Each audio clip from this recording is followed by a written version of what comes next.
A semi lay dead just past that, driven through a roadside billboard, its empty trailer busted open and scoured clean of whatever it had contained.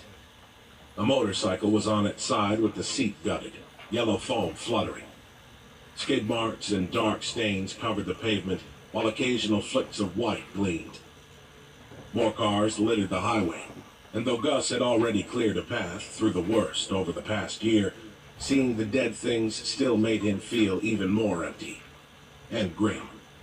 Doors hung off their frames, windshields were smashed in, a roadside collage of broken glass, bent steel, and bruised fiberglass, all under an October sky of blah. But no people. For that alone, Gus felt a pang of relief. The booze coursed through his head, softening the bludgeon of the wrecks he passed. He lifted his hand and saw that it trembled. It shook often these days. He made a fist. His father once had the same problem, and Gus had sworn never to be like that. There was no cure for him until the booze finally ran out, and he wondered what would happen when that time came. There was never a doctor around when you needed one. But then, he had avoided hospitals since the last one. Since Alice. The houses thickened on both sides, and suburbia bloomed with rotten magnificence.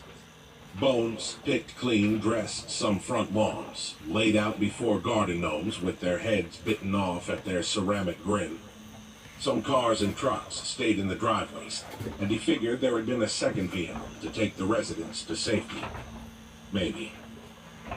He scowled as he slowed, driving a comfortable 40 kilometers per hour through the residential area gutted by flame and mobs of flesh. He came to an intersection, and while scratching his balls again, turned right, not bothering to signal in the somber dawn. More houses. Big ones, with pools in back, no doubt. They were slapped together so close he had to wonder what the city planners had been thinking, or expecting. Ahead, a pedestrian staggered onto the road. Gus shook his head. The bastard could not have timed it better. He would reach the center of the lane at the same time as the van. The figure lurched on, its features as smoky as the clouds above. White hair hung off its head like a half-eaten wreath. The thing slowed to a stop, right in the middle of the street, skull cocking at the sound of the approaching vehicle. Gus exhaled and flexed his fingers on the steering wheel. He glanced at his speed. 40 all the way. He gripped the wheel harder. Full ahead, Mr. Robinson. Full ahead. The figure in the road turned to face the van, arms rising as if in worship. Gus's attention flicked from the pedestrian to his grill guard, then back. Unlucky fuck, he growled. He caught a glimpse of empty eye sockets and a widening mouth with cheeks that had been chewed through by shards of teeth. The arms went up higher, and a moan wasn't far behind, a sound that would issue from shriveled lungs that did not breathe. The grill guard smashed into the figure dead on, splashing the front of the van in a cloudburst of grime and sludge that might have been blood at one time, something Gus didn't want to think about. Arms buckled, flopped, and flattened against the front of the van, all in a split second. The head whipped forward and cracked open on the grill. White brain matter spurted like bad jam from an expired jar. Gus couldn't see the face, pulverized upon impact, but gravity eventually did its job. One of the legs of the thing got caught underneath the right tire and pulled the body down. The van bumped once, twice, and continued smoothly. The needle stayed at 40. Gus let out his breath and started breathing again. He blinked. He had just run down a pedestrian. Probably would get a ticket for that one. He felt the subtle smirk on his face. He knew what he'd just run down. He'd killed enough of them. Chapter 2.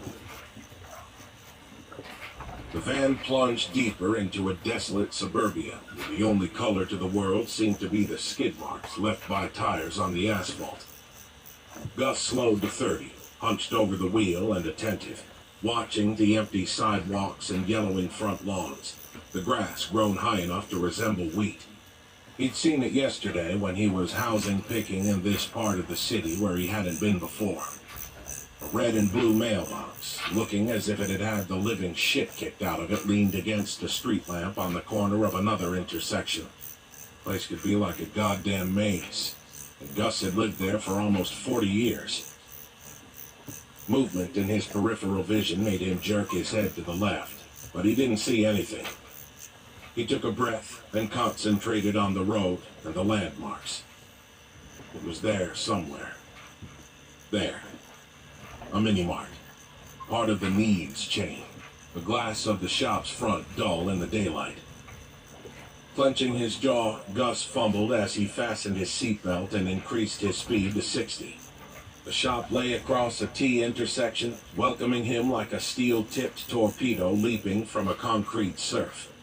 In his experience, it was always better to drive through than walk in whenever possible.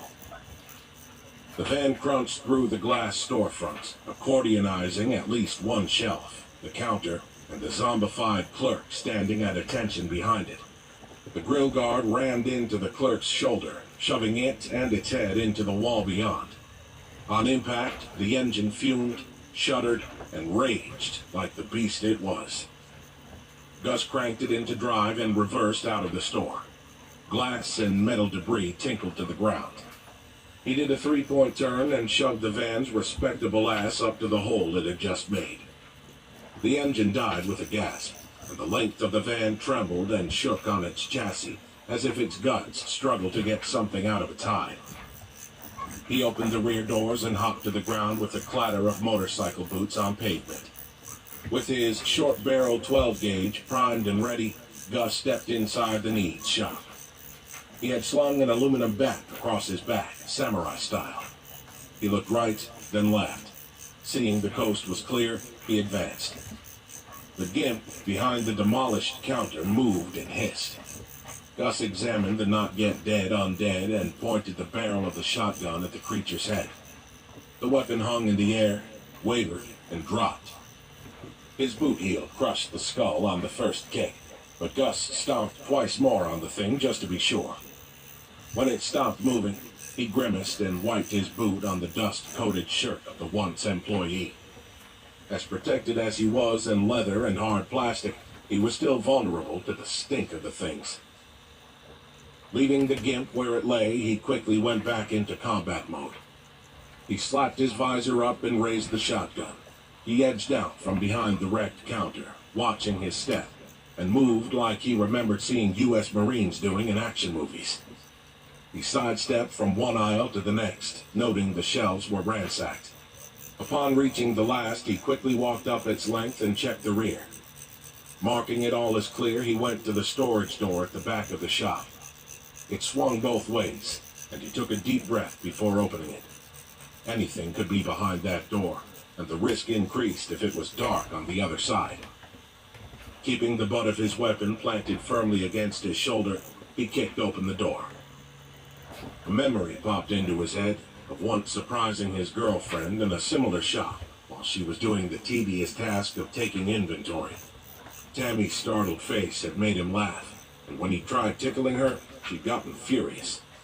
He'd apologized and cooked for her later that night, which softened her up and won her back. He'd never done such a thing to her again, remembering her angry face. Gus forced the image from his mind and returned to the present. Inky shadows. More aisles and shelves full of canned goods and dry foodstuffs. A veritable gold mine in goods. He shifted his back to a wall, made certain the line he was going to proceed in was clear, and advanced.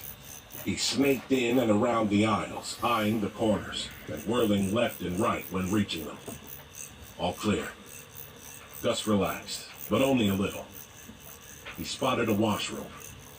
He moved to the door, noting the pile of toilet paper stacked on the concrete floor, and smiling in spite of himself. Gold. His ass felt happy already. Who would have thought that the second most important thing in the world after the fall would be asswipe? He paused before smashing through the door and exhaled when he found the room empty. He went back out front and briefly sized up the neighborhood through the remaining glass windows. Nothing. No activity. Yet. There would be soon. Gus stood by a row of freezers full of a sludge of melted ice cream, water, and rotting containers. He placed his shotgun on the glass top of a freezer and grabbed 2 of the wire baskets from a nearby stack. He rushed back to the small hill of toilet paper and began scooping up the rolls, stacking them in the basket as rapidly as possible. He returned to the back of his van and dumped the basket into one of 3 gray plastic storage bins he had appropriated from the docks so very long ago. Hunched over, he glanced out the windshield. The coast was still clear. He made 2 more runs to the storeroom for toilet paper. Each time he boarded the van, he peered out the front and glanced around before going back inside for further pickings. Once all of the toilet paper was safely aboard, Gus began going through the back shelves, taking boxes of unopened canned food, as well as bags of snacks. He found some cases of soda and struggled back to the van with them. On the 4th aching armload of soda, he spotted a figure emerging from between 2 houses. It slowly banked in his direction. Gus froze on the threshold between the store and the van, watching the thing do a drunk man's shuffle down the street. He still wasn't sure if they saw or smelled or heard, but they sure as fuck ate. Ate like his Uncle Leo at an all-you-can Chinese food buffet. The features were indistinct in the distance, but the way it moved told him it was a gimp. A zombie. Where there was one. A sense of urgency cut through the haze of booze in his system, and he sped up his packing. He stacked the soda inside the van and ran back into the store, knowing other boxes of goods waited. Cleaning products, batteries, even porn magazines still in their plastic wrappers. He scooped up a box of beef stew and speed-walked back to the beast, dumping it into the back. The gimp shambled toward the store, still a good 100 meters away, but closing. Worse still, through the front windshield, he spotted 3 more dark forms, which froze him to the spot. They approached the van with ungainly steps, spread apart like 3 gunslingers looking to drive the black-garbed stranger from their town, else they reckoned shit would happen. Yup. Time was something Gus still had, so he sprinted back into the store, feeling sour sweat seeping from his pores and catching a whiff of his own bad breath rebounding from inside his helmet, despite the visor being up. There were still dry goods in the bag, and he wanted them all. He might not need them or like them, but he knew when one was hungry and desperate they would make do with anything. He grabbed bunches of beige work gloves, beef jerky, packets of instant coffee, and a huge cardboard box of breakfast cereal. Then spotted some huge flats of bottled water under a tarp. If he had missed that, he would have never forgiven himself. But in the end, he left it, deeming it too heavy for his aching arms. He dumped everything into the back of the van with an increasing sense of dwindling time. The 3 gimps in front of the van had tripled. Doors to houses banged open, and zombies came out of their homes as if hearing the cheery ring of an ice cream truck. The image put Gus in mind of old vampire movies, where the dead rose from their coffins. The first gimp coming in from the side had picked up friends as well, perhaps more than 2 dozen, and the pack had covered half the distance to him. But there was still more stuff back in the storage area, enough for months perhaps. Gus stalled in the doorway, wasting seconds vacillating on what to do. Ever since the end of civilization not quite 2 years ago, he prided himself on one rule when foraging for supplies. That one rule had kept him alive when all others died. He had learned it from a youth gorged on action and horror movies. Flicks, where the main cast were a bunch of unknowns screaming their heads off in the face of a sadistic killer or monster or alien. Don't be stupid, followed closely by don't take any risks. The risk part was optional, as Gus felt any trip into the city was a risk, but any risk he took was a calculated one, like the one today. The tried and true routine was to get in, check things out, pick up whatever, and retreat before the gimps showed. And the gimps were presently showing. With a glance at the closed backroom door, Gus decided he would have to come back another time. He snatched up his shotgun and jumped aboard the rear of the van. The doors shrieked as he slammed them. He thumped his way through the supplies and hooked his shotgun overhead on a gun rack nailed into the roof above the driver's seat. Before him, the zombies thickened, filling the road. He looked out his side window and realized dozens more were only 10 feet away and closing. Realizing the slight booze buzz had left him and that his breath was coming in rapid huffs, he found the key and started the beast. The engine roared to life. Inhaling deeply, Gus steered his van to the right of the mob ahead, aiming toward the thinnest point. He had tried bashing his way through a mass of zombies before, at much higher speeds, but the mess afterward had left him reluctant to try such a thing again. Accelerating, the beast got to 30 before he bumped into the edge of the undead, the grill guard spinning the walking corpses away like broken robots. Hands and arms thumped against the left side of the van, hitting it hard enough to make him grimace. He ran down 4 shambling stiffs, bouncing in the seat as he drove over their flailing bodies. He felt his sphincter clench and swore to sunny Jesus he wouldn't shit himself. He grabbed for his seatbelt and struggled to fasten it. He took his eyes off the road for a split second to get the seatbelt secured, and the van thumped as it went over a curb and onto a yellow front lawn. He snapped forward, almost crashing into the steering wheel. He glimpsed lawn gnomes going under the van, their half-destroyed faces going dark as the vehicle rushed over their heads. He regained control of the beast and steered left, catching a peek of the mob turning around for him. He longed for side mirrors, but one encounter where the gimps had actually hung onto them, grinning and hissing until he shot them off, had left him no choice but to remove the things. He wondered if he would have to do that with the door handle someday. The van bounced back onto the asphalt, narrowly avoiding a fire hydrant and a punched-in mailbox. Gus got the vehicle back on course and looked ahead, seeing nothing but open road. Getting his breathing under control, he drove a block before stopping and glancing back at his merchandise. He had almost a full load, but there was still room for more. The question was where to look for more. How he had missed that particular convenience store was beyond him, as he'd been up and down that particular stretch of town many times. He thought he knew the area.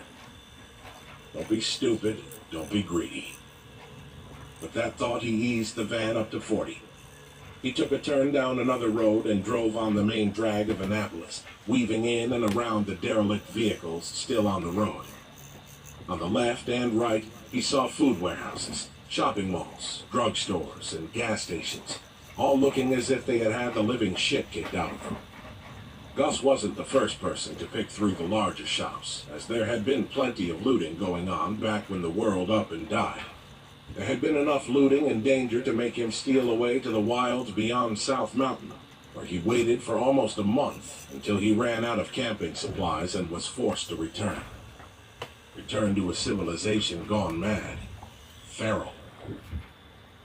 He drove by the fast food restaurants, McDonald's, Burger King, Dairy Queen, all broken into and left gutted.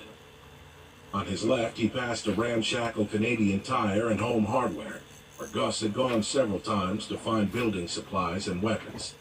2 years ago, he had sometimes seen other people.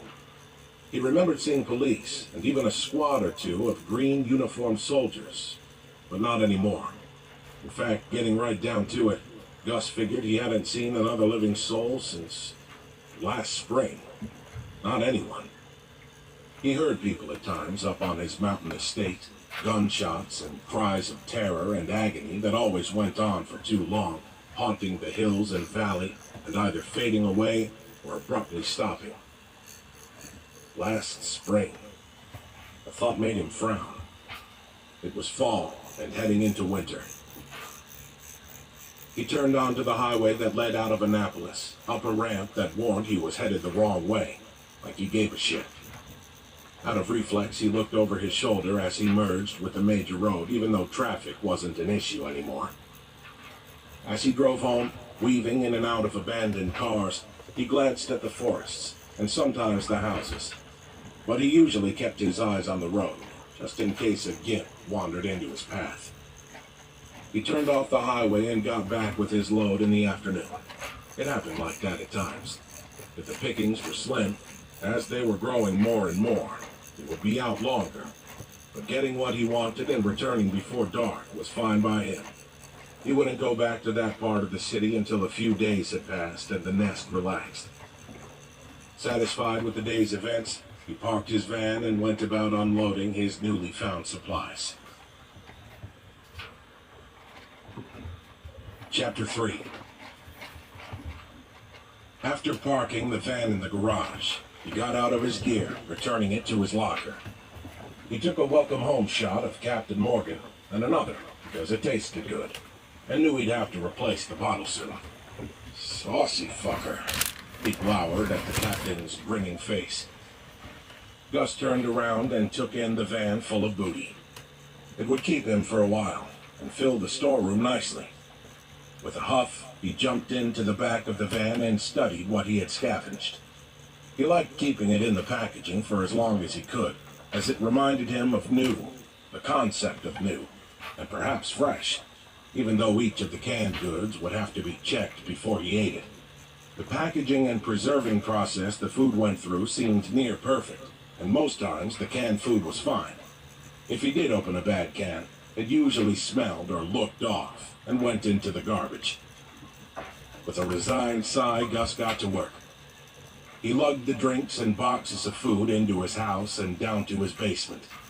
2 bedrooms converted into storerooms were filled with supplies, and in one of those, he stowed the new food. He spent a good 2 hours restocking the room, checking dates on the new canned food, and rotating the old out so he could access and eat that first. Old meant little to Gus, as all food production had halted when everything went to hell. Most of the canned food had passed the expiration dates, but it was still edible, as the polymers kept the food preserved. Gus would eat anything, but he recognized the problem facing him. The canned food would run out eventually, and when it did, he either had to grow his own or perish. With the day moving into evening, Gus figured to relax and have himself a smile. He entered the second storeroom, which was filled with boxes of alcohol.